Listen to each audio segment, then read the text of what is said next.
Welcome to our YouTube channel again.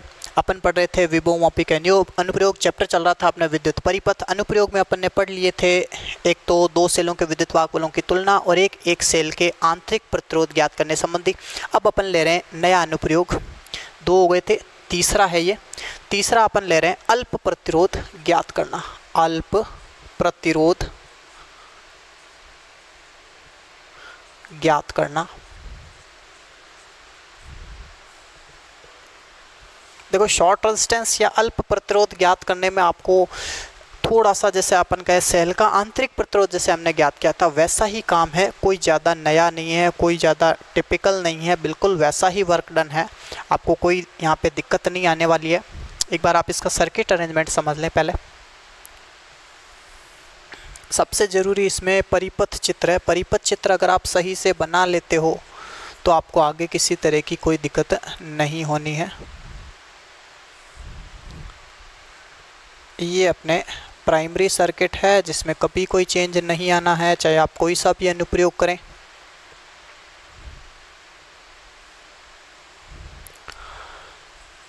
प्राथमिक cell box, कुंजी, धारा नियंत्रक, और यहाँ अपन बात कर रहे हैं अपने सेकेंडरी सर्किट की। ये तो हो जाता है अपने प्राथमिक परिपथ, प्राइमरी सर्किट।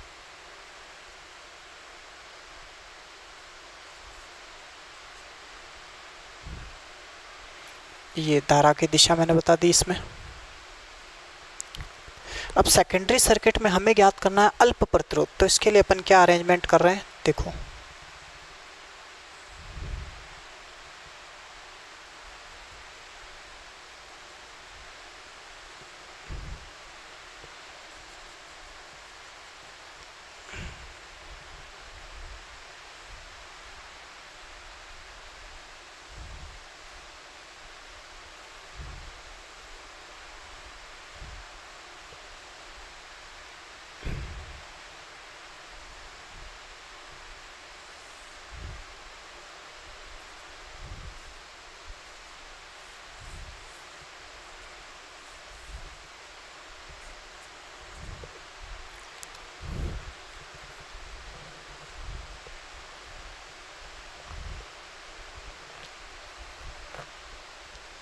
ये आपका द्वितीयक परिपथ है।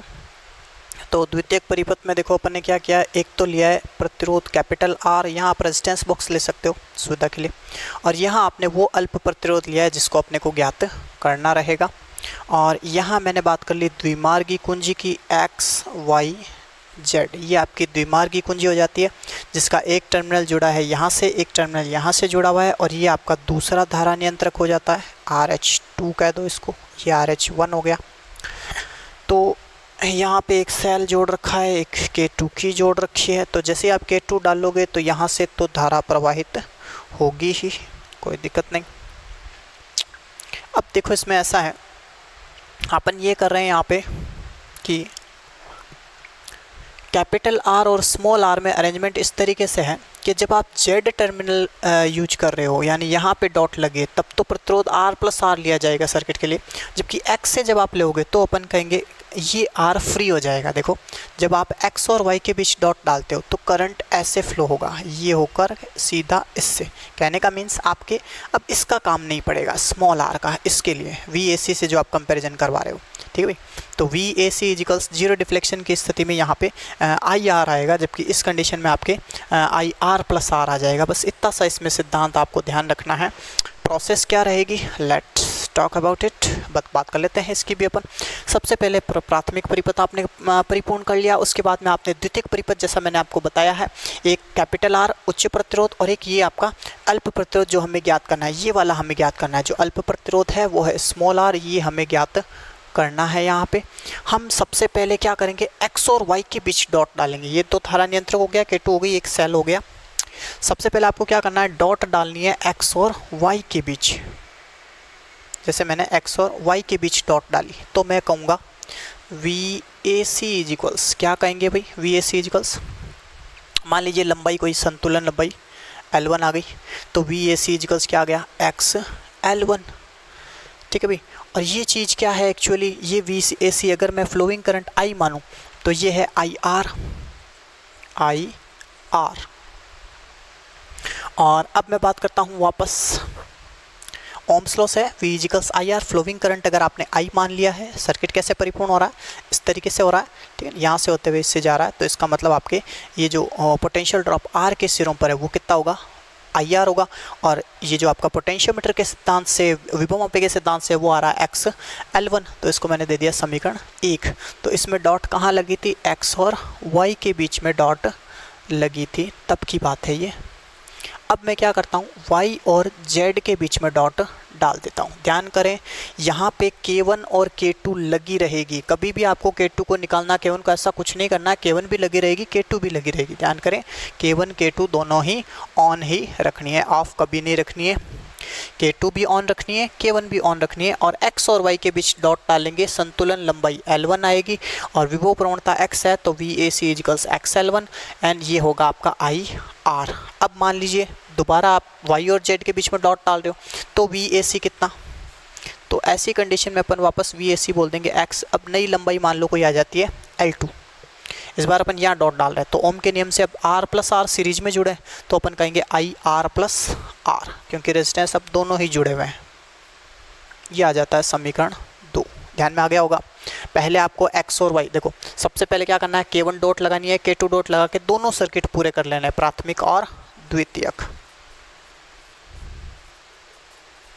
K1 K2 दोनों डॉट लगा के आपने दोनों को परिपथ को पूर्ण कर लिया, कंप्लीट कर लिया।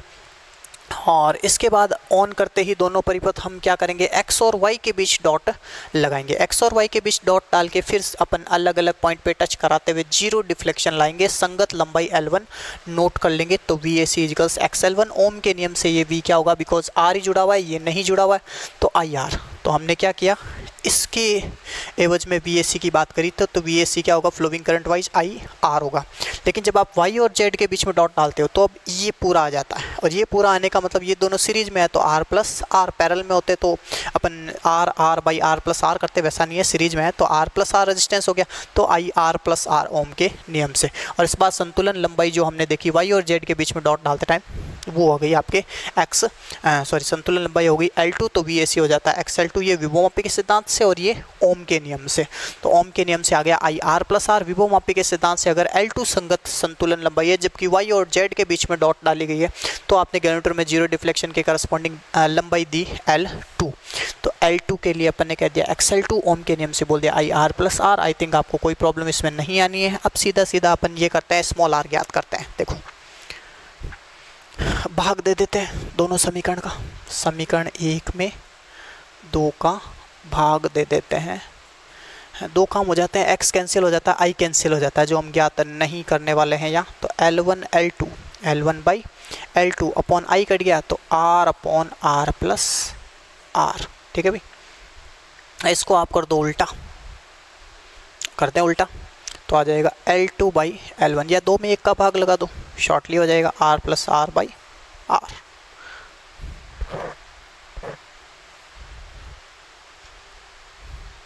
अब ये भाग देंगे तो क्या आएगा, 1 plus R by R implies L2 by L1 is equals 1 plus R by R।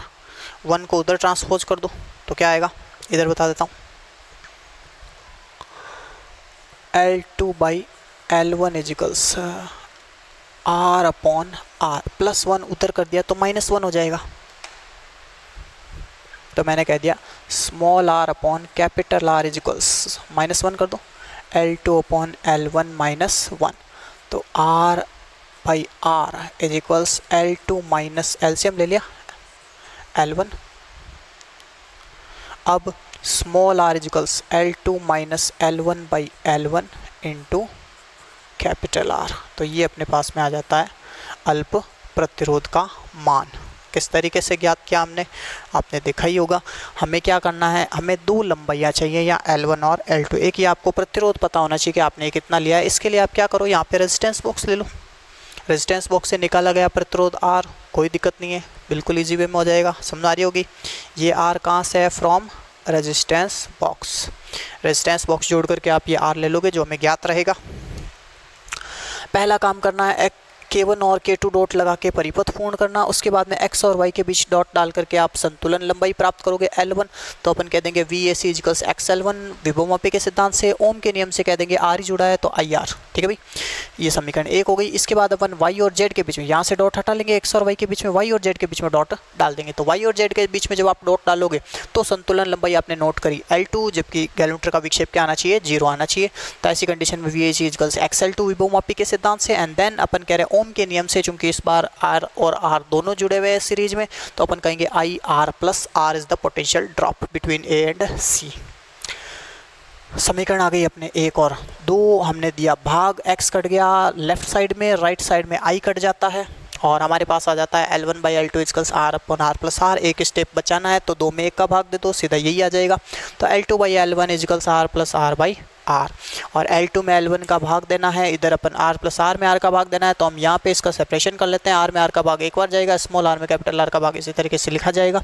इसके बाद अपन इसका कर देते हैं ट्रांसपोज, 1 को उधर कर देते हैं तो आ जाता है -1। एलसीएम लेते हैं, अपने पास आता है L2 minus L1 by L1, and then capital R जो अपॉन में है उसको अपने उधर ट्रांसपोज कर दिया तो आ गया L2 minus L1 by L1 into R। जबकि L1 और L2 क्या है तो आपको पता होना चाहिए L1 और L2 क्या है। L1 जबकि डॉट लगी है x और y के बीच, और L2 जबकि डॉट लगी है y और z के बीच। तो ये होता है अल्प प्रतिरोध ज्ञात करना विभवमापी की सहायता से। कंप्लीट। नेक्स्ट अपन लेते हैं वोल्टमीटर और एमीटर के अंशांकन।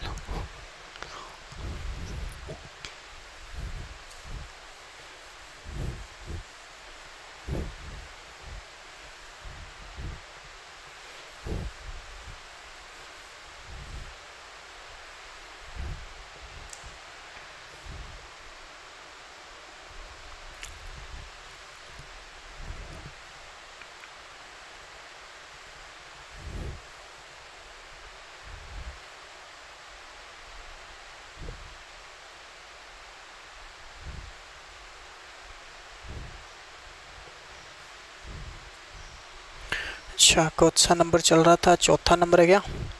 देखो अपन ले रहे हैं अगला टॉपिक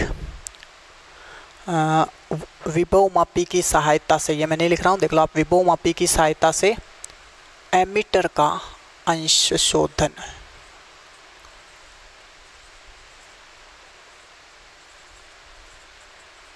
पहले एक बार वोल्टमीटर ले लेते हैं, फिर एमीटर ले लेंगे। वोल्टमीटर का अंश शोधन, पहले वोल्टमीटर ले लेता हूँ फिर एमीटर ले लूँगा। तो वोल्टमीटर का अंश शोधन कैसे किया जाएगा। अंश शोधन का मतलब है कि वोल्टमीटर की रीडिंग क्या है और ओरिजिनल रीडिंग क्या है। वोल्टमीटर क्या नाप रहा है विभव को, और ओरिजिनली उन विभव के क्या मान है। ओरिजिनली यानी वास्तविक रूप से अगर अपन देखें तो वो तो विभवमापी ही नाप पाएगा। ये हमने शुरुआत में बता दिया कि वोल्टमीटर पोटेंशियल ड्रॉप का एक रफ आइडिया लगाता है, या समझ लो एग्जैक्टली नहीं बताता है, एग्जैक्टली बताएगा जीरो डिफ्लेक्शन वाइज विभवमापी। तो विभवमापी क्या नापता है, वोल्टमीटर क्या नापता है, इनके बीच में अपन एक कर्व बनाएंगे, वही काम अपना अंश शोधन है। ठीक है भाई, तो देखते हैं अंश शोधन किस तरीके से करने वाले हैं। प्राइमरी सर्किट सेम, कोई चेंज नहीं। सेकेंडरी सर्किट देखो कैसे बनाएंगे। सेकेंडरी सर्किट में सबसे पहले अपन एक यहाँ पे मानक सेल की बात करेंगे जिसका आपको ईएमएफ ज्ञात हो। तो ई स्टैंडर्ड ले लिया मैंने एक, ये है स्टैंडर्ड सेल यानी मानक सेल। मानक का मतलब सीधा सीधा यहाँ पे तो यही है कि आपको इसका ईएमएफ पता होना चाहिए, या जो आप स्टैंडर्ड सेल लेते हैं, कोई निकल कैडमी वगैरह कोई भी आपने जैसे ले लिया, और डेनियल सेल है, लेक्लांसी सेल है, इनमें तो क्या आपको थोड़ा बहुत वेरिएशन भी देखने को मिलेगा। बट अपन यहाँ पे ये मान के चलते हैं कि ये एक मानक सेल है जिसका ईएमएफ चेंज नहीं होगा ड्यूरेशन द प्रैक्टिकल के दौरान चेंज नहीं होगा। और हमें ये भी सुनिश्चित कर लेना है कि ईएस का मान कितना होता है, तो वो भी अपन देख लेंगे। 1.08, 1.2 वोल्ट जो भी अपने कहते हैं वो स्टैंडर्ड सेल ले लिया यहाँ पे। इसके बाद में अपन ये कह रहे हैं आप सेकेंडरी सर्किट को पूरा करें। ये द्विमार्गी कुंजी के एक्स सिरे से जुड़ा होगा, और यहाँ वाई सिरे से अपन वही गैल्वेनोमीटर और जोकी अरेंजमेंट करने वाले हैं।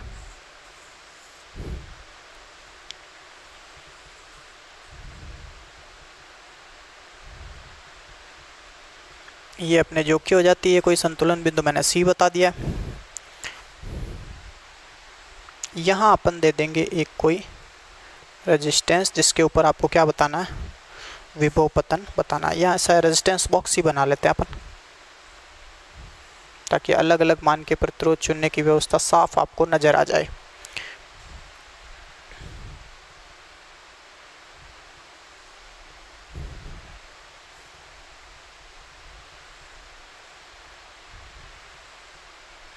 ये कोई आपने और सेल ले लिया, यहाँ पे ये सेकेंडरी की हो जाती है K2, और यहाँ पे अपन कर देते हैं एक धारा नियंत्रक का अरेंजमेंट।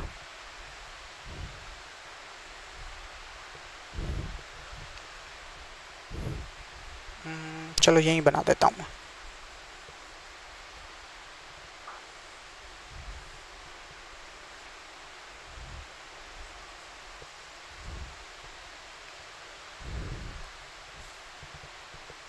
यहाँ मैं इसके पैरेलली एक वोल्ट मीटर कनेक्ट कर देता हूँ।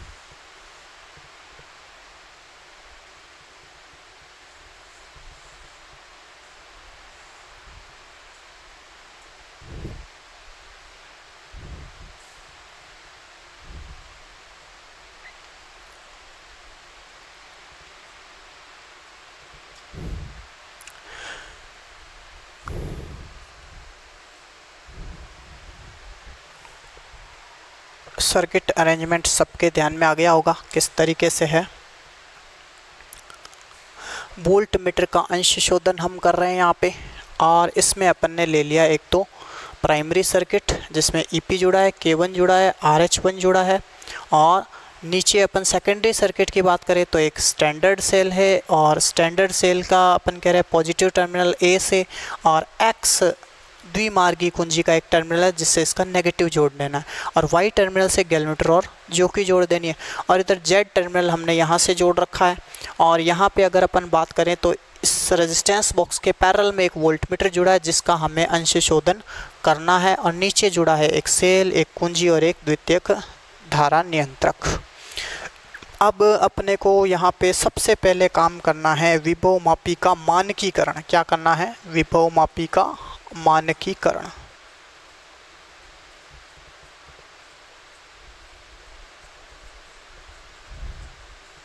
मानकीकरण का मतलब सीधा सीधा x ज्ञात करना, विभव प्रवणता ज्ञात कर रहे हो आप तो अपन x और y के बीच में डॉट डाल देंगे, x और y के बीच में द्विमार्गी कुंजी में डॉट डाल देंगे, और फिर अपन यहाँ पे डॉट डालने के बाद हम करेंगे इसका मानकीकरण, यानी वही संतुलन बिंदु लाएंगे, जीरो डिफ्लेक्शन लाएंगे। तो जीरो डिफ्लेक्शन के करस्पॉन्डिंग मान लो लंबाई आती है कोई L1 या L कह दो, ठीक है भाई।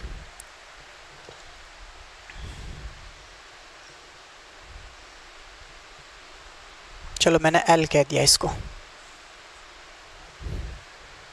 तो अपन कह देंगे विभव मापी के सिद्धांत से इसके लिए ES बराबर XL।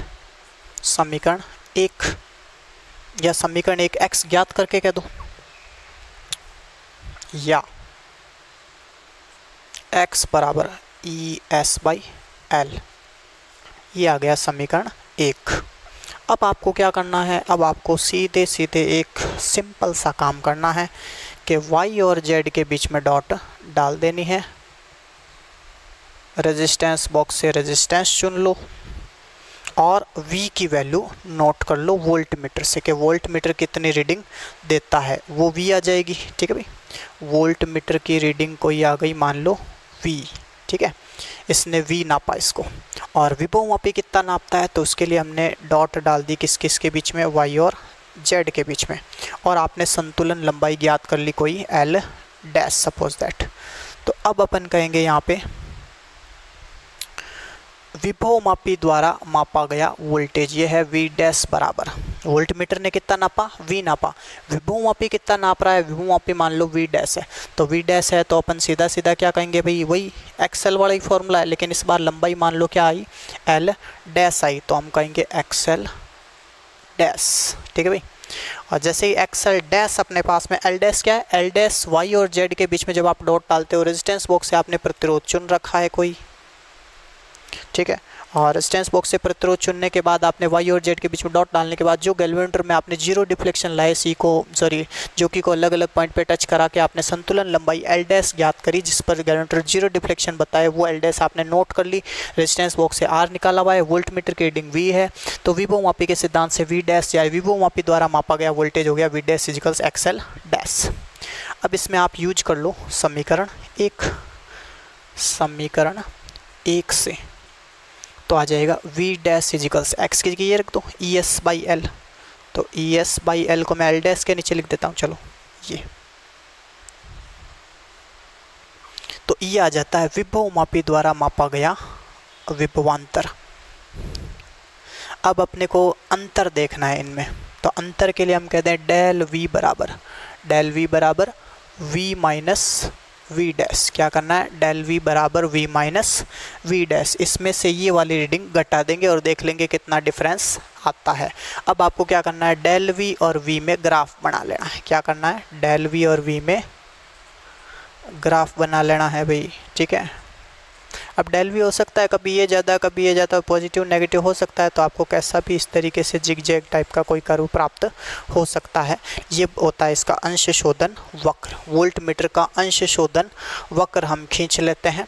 वक्र खींचने के लिए हमने क्या किया, डिफरेंस ले लिया वोल्ट मीटर और मतलब वोल्ट मीटर ने जो नापा है वो रीडिंग V और विभव मापी ने जो नापा है वो रीडिंग V डैश, इनके बीच का डिफरेंस हमने ले लिया डेल V, और डेल V का हमने V के साथ क्या कर लिया, कर्व खींच लिया। V मतलब वोल्ट मीटर वाली रीडिंग है, तो इनके बीच में डेल V और V के बीच में आपने अंश शोधन वक्र खींच लिया। ये हो जाता है अपने अंश शोधन वोल्ट मीटर का कंप्लीट, ठीक है भाई। तो वोल्ट मीटर का अंश शोधन कैसे करना है, मुझे नहीं लगता आपको इसमें किसी तरह की कोई प्रॉब्लम आनी है, सीधा सीधा आप काम देख लो, ठीक है भाई। वोल्ट मीटर का अंश शोधन मतलब सबसे पहले दिमाग में ये आना चाहिए कि सर्किट अरेंजमेंट क्या करने वाले हैं। तो सर्किट अरेंजमेंट आपके सामने है, कोई दिक्कत नहीं। सबसे पहले क्या करना है, प्राइमरी सर्किट जोड़ना है। प्राइमरी सर्किट में विभव मापी के ए और बी सिरों के मध्य एक तो प्राइमरी सेल बॉक्स, एक कुंजी केवन और एक रियोस्टेट, ये जोड़ना है सीरीज में, जैसा कि आपको चित्र में दिख ही रहा है। उसके बाद में सेकेंडरी सर्किट में एक तो विभव मापी का मानकीकरण करना है, उसके लिए अपन ने क्या किया, एक स्टैंडर्ड यानी मानक सेल जिसका ईएमएफ हमें ज्ञात है वो जोड़ दिया। कैसे जोड़ा, प्लस टर्मिनल ए से माइनस टर्मिनल द्विमार्गी कुंजी के एक सिरे एक्स से। उसके बाद वाई सिरा जो है उससे हमने गैल्वेनोमीटर और जोकी जोड़ ली, और जेड सिरा आपने सेकेंडरी सर्किट से इस तरीके से कनेक्ट किया हुआ है जैसे चित्र में दिख रहा है, जिसमें सेकेंडरी सर्किट में एक है सेल, एक है कुंजी और एक है धारा नियंत्रक और एक है रेजिस्टेंस बॉक्स, प्रतिरोध बॉक्स, जिसके पैरेलली जुड़ा हुआ है वोल्ट मीटर। और जैसे ही आप सर्किट ऑन करोगे, ठीक है भाई, देखो आप जब ये मानकीकरण कर रहे हो ना, तब K2 डॉट नहीं लगानी है आपको। इस टाइम K2 डॉट क्या रहेगी, खुली रहेगी, K2 डॉट खुली रहेगी, और इस टाइम आपको K2 डॉट लगा देनी है, ठीक है ना। एक ध्यान करना, K2 डॉट चाहे आप लगाओ नहीं लगाओ, वोल्ट मीटर रीडिंग देगा, ठीक है ना, वोल्ट मीटर रीडिंग देगा, क्योंकि ये तो कनेक्टेड इससे। एक सेकेंड, हाँ, K2 डॉट आपको K2 डॉट जब आप लगाओगे तो यहाँ से धारा प्रवाहित होगी, बिल्कुल K2 डॉट लगाओगे तो धारा प्रवाहित होगी, तो वोल्ट मीटर रीडिंग देगा। अब अपन कह रहे हैं जब आप ये Y और Z के बीच में डॉट डालोगे, ठीक है ना, जैसे ही आप K2 डॉट डालोगे वोल्ट मीटर रीडिंग दे देगा, तो वोल्ट मीटर अपन कह रहे हैं रीडिंग दे देगा। जैसे ही K2 डॉट डालोगे इससे करंट फ्लो होगा, और करंट फ्लो होगा तो वोल्ट मीटर रीडिंग दे देगा, क्योंकि ऐसे वोल्ट मीटर में रीडिंग नहीं आएगी। तो K1 का मैं कह रहा था, आप K1 यदि लगाओ नहीं लगाओ, K2 अगर आपने लगा दिया वो वोल्ट मीटर जरूर रीडिंग देगा, ठीक है ना। K1 का इस रीडिंग से संबंध नहीं है, K1 का संबंध विभव मापी वाले अरेंजमेंट से। तो K2 डॉट नहीं लगी है, K1 डॉट तो दोनों में ही लगानी है, दोनों के लिए K1 डॉट तो आपको हर बार लगानी ही है, ठीक है ना, ये ध्यान रखना।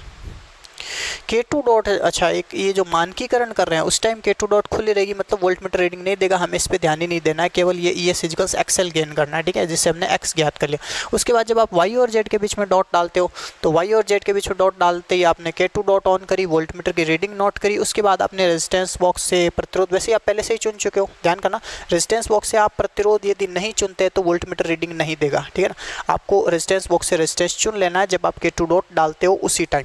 तो K2 डॉट जैसे यहाँ पे डालोगे, रेजिस्टेंस बॉक्स चुना हुआ, रेजिस्टेंस बॉक्स से रेजिस्टेंस चुना हुआ होना चाहिए।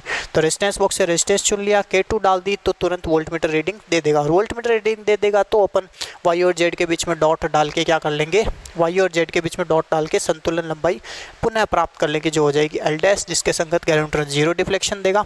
और हमने एक्स की जगह यूज कर लिया E S by L use करते अपने पास आ जाता है एल डैश बाई एल। कुल मिला के हमने वी डैश ज्ञात कर ली है, और वी डैश ज्ञात करने के बाद हम इसका डिफरेंस किससे ले लेते हैं, वी से। तो वी माइनस वी डैश से हमारे पास डेल वी आ जाता है, कितना इनके बीच में डिफरेंस आता है, और इस डिफरेंस का अपन वी के साथ कर्व खींच लेते हैं, जिसको बोलते हैं अंश शोधन वक्र। तो ये हुआ वोल्ट मीटर का अंश शोधन कंप्लीट। ये हो जाता है अपने वोल्ट मीटर का अंश शोधन कंप्लीट। अब अपन ले रहे हैं अमीटर का अंश शोधन। ध्यान करना, ये डेल वी को अपन त्रुटि कहते हैं, ठीक है ना। ये क्या है, एरर है, क्योंकि वोल्ट मीटर ने गलत मापा है, विभव मापी ने सही मापा है। तो हम त्रुटि और वोल्ट मीटर की रीडिंग, वोल्ट मीटर का पाठ्यांक, इनमें अपन क्या कर रहे हैं, ग्राफ बना रहे हैं। तो त्रुटि और वोल्ट मीटर का पाठ्यांक में ग्राफ बनाएंगे तो क्या आ जाएगा, वोल्ट मीटर का अंश शोधन वक्र, ठीक है ना। अब अपने को लेना अमीटर का अंश शोधन, तो अमीटर का अंश शोधन जब आप लोगे तो अमीटर के अंश शोधन में भी आपको यही ध्यान रखना है। क्या ध्यान रखना है, इसमें भी आपको क्या करना है, डेल आई और आई में ग्राफ बनाना है। और क्या चेंज आएगा, देखो ये आता है ना, तो अमीटर वाले में कोई प्रॉब्लम नहीं आएगी, बहुत माइनर चेंज है। माइनर चेंज क्या है समझ लो।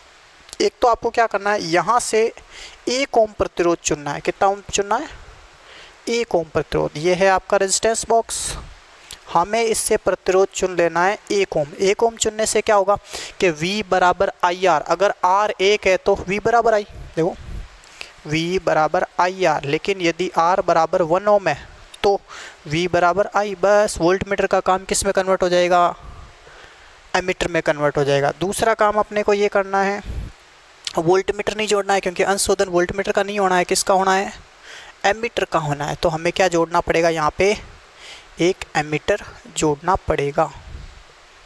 चलो जोड़ते हैं, ये हमने जोड़ दिया एमीटर, ये लो, ठीक है भाई। धारा की दिशा के अकॉर्डिंग प्लस माइनस तय कर लो, ये प्लस ये माइनस ऐसे ही जाना है। सर्किट इस तरीके से कंप्लीट होने वाला है। अब जो जेड है, जेड वाला टर्मिनल थोड़ा सा इधर ट्रांसफ़र हो जाएगा अपने, ये लो, ये जेड टर्मिनल यहाँ से जोड़ दिया अपन ने, ये जेड हो गया। ये सर्किट अरेंजमेंट है, दिखाई दे रहा होगा आपको, कोई प्रॉब्लम नहीं होगी इसमें। ये काम सेम ही है। यहाँ मैं कर देता हूँ एमीटर का अंश शोधन। तो एमीटर के अंश शोधन में सबसे पहले विभव मापी का मानकीकरण वैसे के वैसे करना है। K2 खुली रहेगी, K1 डॉट तो हमेशा ही लगी रहनी है, ठीक है। यहाँ चेंज क्या आएगा, यहाँ चेंज मैं कहूँगा एमीटर से आप रीडिंग लोगे। एमीटर की रीडिंग मान लो आपने देखी, क्या आई, आई, एमीटर की रीडिंग आई। अब यहाँ पे अपन कहेंगे V इक्वल्स, थोड़ा यहाँ से चेंज आएगा।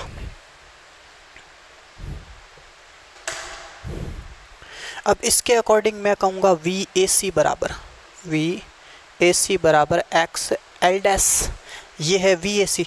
अब ओम के नियम से ये है IR बराबर IR, लेकिन R क्या है, R बराबर 1 ओम है, तो अपन कह देंगे I बराबर XL डैश। आगे होगा ध्यान में, रेजिस्टेंस अपने यूनिटी किया है तो पोटेंशियल और करंट बराबर हो गए। और इस कंडीशन में अपन वापस समीकरण अपने यूज कर लेते हैं, ये वाली 1, इसको जैसे मैंने 2 दिया और कह दिया समीकरण 1 से। तो I बराबर क्या आ जाएगा, अच्छा इसको I डैश कहना था ना, क्योंकि ये एमीटर नहीं नाप रहा है, एमीटर नाप रहा है उसको आपने I माना, और विभव मापी जो नाप रहा है उसको आपने क्या कह दिया, I डैश कह दिया, ठीक है भाई, I डैश मान लिया। तो I डैश बराबर x की जगह आपने क्या किया, ES अपॉन, तो ये L डैश बाई L, वही पहले जैसा ही रिजल्ट आया। अब इधर क्या चेंज आएगा, इधर चेंज ये आएगा कि डेल V की जगह हम कर देंगे डेल I बराबर एमीटर ने जो नापा है माइनस विभव मापी ने जो नापा है, तो ये तो ही त्रुटि डेल I, और इधर एमीटर का पाठ्यांक I। इनमें अपन अंश शोधन वक्र बना लेंगे, तो हो जाता है अंश शोधन वक्र कंप्लीट। क्या करना है, देखो हमें करना है एमीटर का अंश शोधन।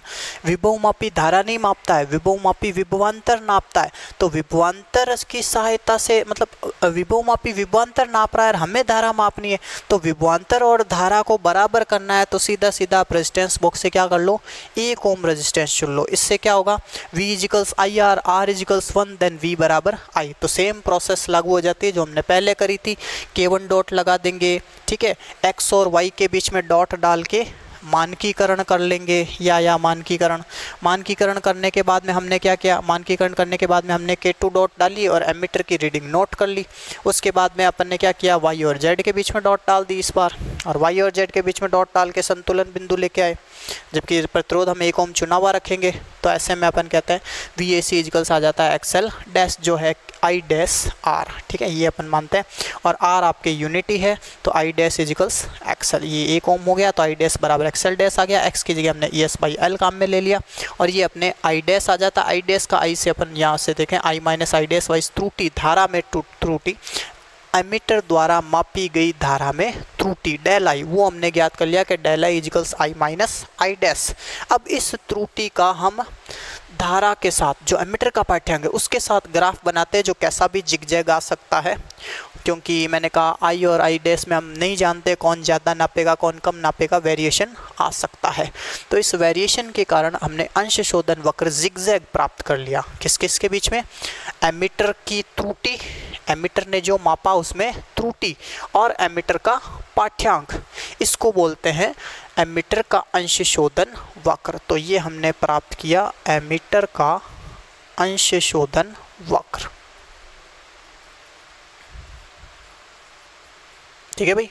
तो एमीटर का अंश शोधन वक्र हमने प्राप्त कर लिया, वोल्टमीटर का अंश शोधन वक्र हमने प्राप्त कर लिया। इस तरीके से अपने विभवमापी के अनुप्रयोग कंप्लीट हो जाते हैं, और चैप्टर 6 जो विद्युत परिपथ है ये भी इसी के साथ हमारे कंप्लीट हो जाता है। इसमें और कोई टॉपिक नहीं है। एक थोड़ा अपने आता है विभवमापी की सुग्राहिता करके, शायद हमने बीच में बात नहीं की थी। विभवमापी की सुग्राहिता मैं सीधा सीधा आपको बता दूं, देखो वर्ड है विभवमापी की सुग्राहिता, कोई दिक्कत नहीं है।